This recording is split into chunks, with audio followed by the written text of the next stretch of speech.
What's up everyone? Tim here. And before we get into today's video, there are a few things I want to go over with you. First off, we have a merch store. Some of the items in it are only available for a limited amount of time though. So if you're interested, go into the description and check it out. Each purchase helps us make more content. Secondly, if you did know, only 41.3% of you are subscribed to us. So please, hit that subscribe button and click the bell icon. Now, with that little introduction out of the way, let's get into the story! UA was unlike anything Midoriya had ever imagined. Ever since that fateful incident with the sludge villain, things were looking up for the moss-haired boy. One of the very first things that changed was that he had powers now. Sure, he had to train 10 grueling months for it, but at least he earned it. He earned the right to be the next wielder of One for All. And gosh darn it, he would be lying to himself if he said he weren't trying to make All Might proud. He knew there were probably better candidates out there who could wield One for All better than him. But he would try his best to make good use of this quirk. Midoriya had managed to lessen the damage One for All brought to his body over the little amount of time he had the quirk. But he knew he had to do better. Up until now, he could only control One for All to where it wouldn't automatically break his whole arm. Now, he was breaking his fingers. Not that great, but it was still an improvement. He still couldn't beat Bakugo necessarily, but that fight of theirs in the mock battle really opened his eyes up to just how he would need to improve if he were to ever become the next #1 hero. The time at USJ went rather smoothly. At first, Midoriya thought an incredibly strong villain managed to find out about their plans and break in to cause chaos, but it turned out only to be All Might. Needless to say, everyone who wasn't in on the idea of All Might pretending to be a villain was livid. They verbally abused the symbol of peace, and Midoriya couldn't help but look in shock. He would never have expected this treatment given to such an important figure. He sighed at the memories of that day. Good times, but now he had to focus on what was ahead of him, the sports festival. Todoroki declared he would beat him, which really caught Midoriya off guard. Midoriya started for a couple of seconds, trying to find the right words to use, but when he did, he didn't falter. He stood his ground and looked at the two-toned boy in the eyes. He refused to have this boy just use half his power throughout the whole sports festival and get away with it. That's why he was pushing so hard in their fight right now. Todoroki was still only using his eyesight, and Midoriya couldn't stand it. It's your quirk, not his! Get that through your head already! There was a sudden pause. Midoriya was trying to catch his breath. He grit his teeth in pain and looked at Todoroki. He waited for his opponent's next move. Right then and there, a wave of heat hit him. It made him sweat. Midoriya smiled through the pain. Todoroki had done it. He finally used his fire side. Thank you, Midoriya. They threw themselves at each other with their most powerful attacks. Midoriya with One for All powered through his entire arm, and Todoroki with both fire and ice activated. Several walls of cement tried to block their attacks in order to stop the two from causing any further damage to each other. Of course, it didn't work. Right when Midoriya and Todoroki's attacks were about to connect, a black and purple vortex opened up in between the two of them. Their attacks were absorbed into the portal, and two other portals opened up. These portals appeared on the other side of the ring. Todoroki's attack came out of one portal, while Midoriya's heavily bruised arm came out of the other, which released a huge wave of air pressure. The two boys were confused as to what just happened. They didn't recall there being a teacher at UA who could create portals. Several heroes who were in the audience were also confused as to what was going on. Their questions didn't take long to be answered, though. Out of the portal in the middle of the ring came several people in unique outfits. The ones that really stood out from the rest of the crowd, though, were a man wearing a black jumpsuit and hands covering his body, followed by a giant hulking beast. The second of the two stood out even among mutant-type quirk users. The skin was pitch black with a dark purple tint to it, and the eyes looked lifeless. The brain was exposed as well, and there was a beak, for whatever reason, on the face. That wasn't the oddest part, though. Above everything was the scars covering their bodies. What was the story behind this? I know what you all are wondering.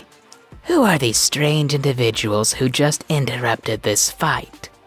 Well, we are villains here to kill the symbol of peace, All Might. This didn't go well with the crowd at all. This was probably one of the dumbest decisions a villain could ever do. Even if they weren't a villain and they were lying through their teeth for a publicity stunt, this was still a pretty terrible way to go about it. Every hero was on high alert as they jumped out of their bleachers to confront these so-called villains. More villains were coming out of the other two portals, and they rushed the heroes in the vicinity. The announcer of the group looked at Midoriya and smiled creepily at him. Hey kid, come over here for a second. He ran at Midoriya and stretched his hand out towards him. Midoriya panicked and powered One for All in his fingers to create a powerful wave of air pressure. It blew the gray-haired man back a good distance. Todoroki immediately froze the ground. The ice didn't stop at the ground, though. He ended up encasing several of the villains in his ice. Midoriya wasn't prepared for this sort of situation, especially with his condition right now. At the very least, several heroes were able to attend to the villains here. Heroes like Miss Joke, Endeavor, Midnight, Eraserhead, Present Mike, Cement Toss, and many others were among the crowd. They were making quick work of the villains, but the problem was that more villains kept on coming out of the portals. It was a ridiculous amount, honestly. Midoriya noticed something, though. The most intimidating of the villains, the one with his brain exposed. He just had this blank stare and didn't move an inch since they came out of the portal. What was up with this thing? Were they just watching the events go by, or were they going to do something soon? This one, Midoriya was most weary of. Just from the appearance alone, they appeared to be different from the others. Midoriya dragged himself off the ring and helped out in the fight against the evildoers. About 10 or so felons surrounded him. He looked around and became a little nervous. Midoriya blasted off another air cannon to clear a path for himself. He gasped in pain but ran forward. He flung his arms around as he ran. He heard several blasts go off. He didn't know what was happening, why this was happening, especially here. It was utter chaos. Some heroes were getting overwhelmed by the villains, but they weren't particularly strong heroes in the first place. Heroes like Endeavor, however, were handling the villains like pest control. Deku! Midoriya paused when he heard the familiar voice. He stopped in place and turned around to see Bakugo with his angry glare. What do you think you're doing, nerd? We've got villains surrounding the whole facility! Are you gonna run and hide like a coward, or are you gonna grow up here and fight like the rest of us? Pervert and Invisible Girl don't count! Midoriya looked down at his busted arm and looked back up at Bakugo. I'm trying to fight the best I can! Oh, really? It only looks like you're fighting when you have to. Do better! Midoriya didn't respond to Bakugo. He knew the explosive boy was right, but he didn't want to admit it. It wasn't that he didn't want to help, but his body wasn't in that great of a condition to fight. Before he could dwell on the moment much longer, though, he heard screaming. Midoriya turned his head so fast he almost got whiplash. Midoriya watched as the man from earlier grabbed a hero and a student by the face. What he saw highly disturbed him. The two turned to dust right before his eyes, and he just stood there when he could have done something. Midoriya cursed himself and ran towards the masked man. He had a 100% charged fist ready for the man. He punched at him and expected to hear some broken bones. He held no mercy towards this stranger, but what surprised him was he didn't hear anything. He looked at what he punched. It wasn't the Decayer. Instead, it was the deranged, muscle-bound beast from earlier.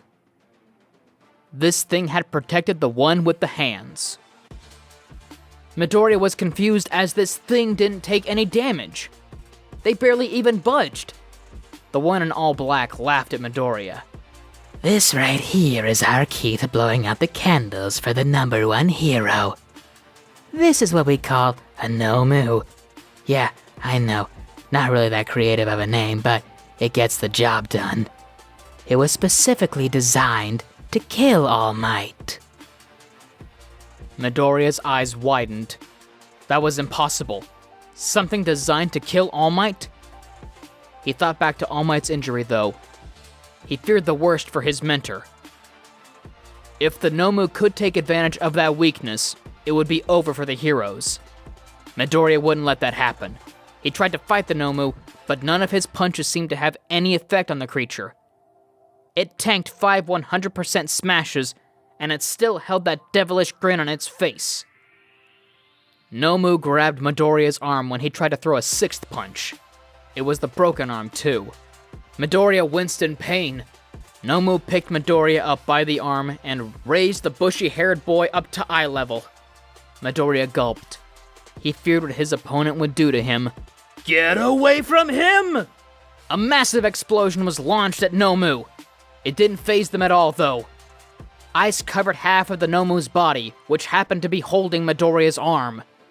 That side of the body broke apart, which freed Midoriya.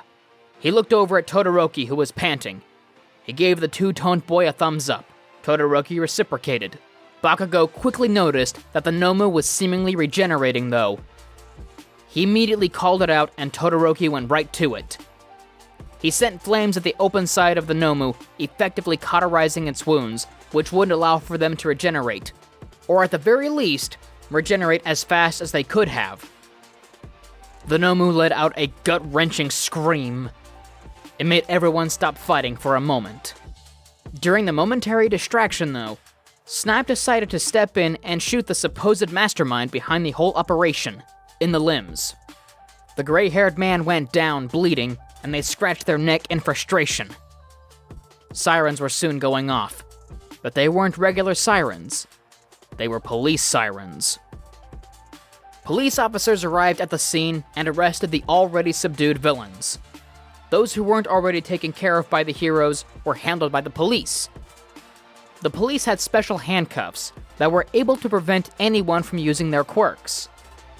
All Might had also arrived at the scene a minute or two later and knocked out the rest of the remaining villains in record time. This made the job of the police much easier afterward. Midoriya was taken to the hospital to get his injuries checked out. Everyone at the event was accounted for. The leader of the attack, whose name was Tomura Shigaraki, was brought in for questioning by the police. Same for the Mist Man, who was the culprit behind the portals. Midoriya used this experience to fuel his need to get stronger and learn how to master One for All. He was pathetic during the fight, and was more of a hindrance than anything. He vowed to become better from here on out, and used his time in the hospital to think about more effective ways to use One for All. He eventually came up with a tactic for using One for All in his upper and lower body. But it would still take a while for him to figure out how to use One for All in both halves of his body at once. And that's our video! So thank you all for watching! Now, there are a few things I want to go over before the video ends. On behalf of We the Celestials, I want to thank the writer of this video, as well as the editors of this video. Their details will be in the description below. If you're a voice actor, editor, or writer, or you're interested in becoming one of those, we have a link to our Discord in the description below, and hit up one of the heads of our departments. We're always looking for members to join us. So that's it from us for today's video. So thank you all for watching, and please, don't forget to hit that subscribe button if you're interested in content like this, and also please, hit that like button if you like this video. Until next time, everybody, peace out, have an amazing day!